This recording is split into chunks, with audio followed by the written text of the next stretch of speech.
Pues yo comencé hace como unos 17, 18 años, tenía yo como unos 14, 15 años cuando empecé a jugar.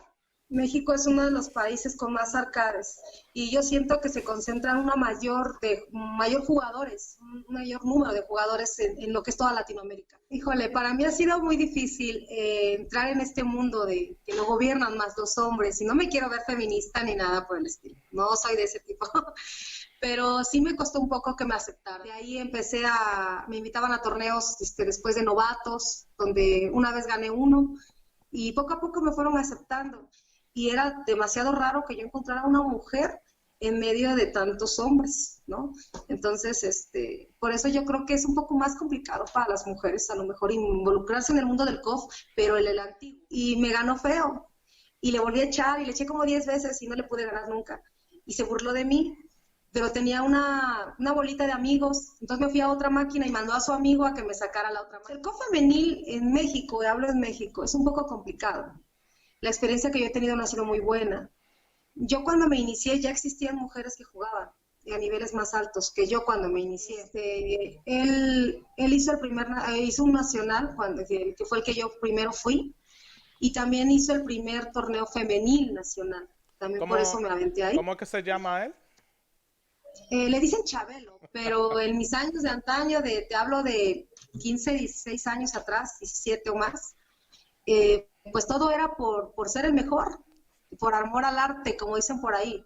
Es una experiencia increíble, padrísima, eh, porque te sientes como mejor que en casa, yo creo.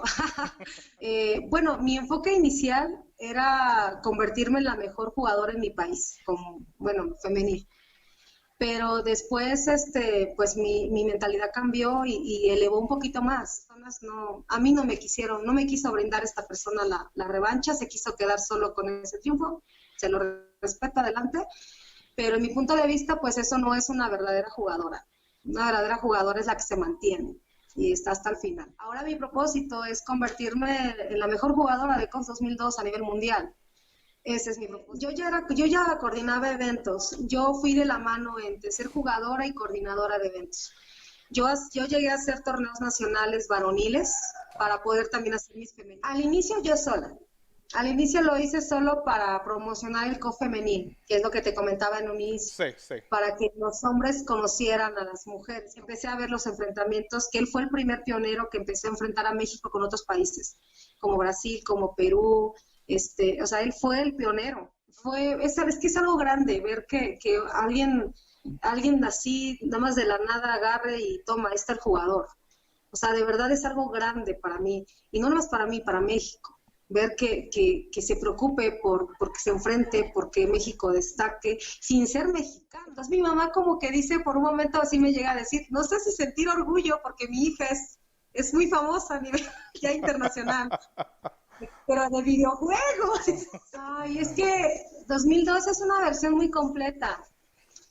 Tenemos, bueno, los que somos 2002 de corazón, dicen por ahí los navajeros, pues yo siento que el que ha reinado más en esa versión y que ha tenido más trayectoria y más triunfos es Kula, sin duda alguna. Sí la juega porque es un jugador nato y que puede jugar cualquier versión con un nivel considerable. Pero tal vez si él quisiera dedicarse a la 2002 sí podía alcanzar niveles altos porque tiene la capacidad de hacerlo. Es un jugador nato por naturaleza. Realmente es que el nivel peruano es otra cosa. O sea, allá siento que se lo toman más en serio. Por lo que estuve platicando con Vegeta, me comenta que allá ya es también casi una profesión. Allá sí se dedican muy en serio, lo toman muy en serio. Por mi cabeza ha pasado el retiro varias veces, porque en México me quedé sin rivales hace como 4 años, más o menos. Choose your fighter.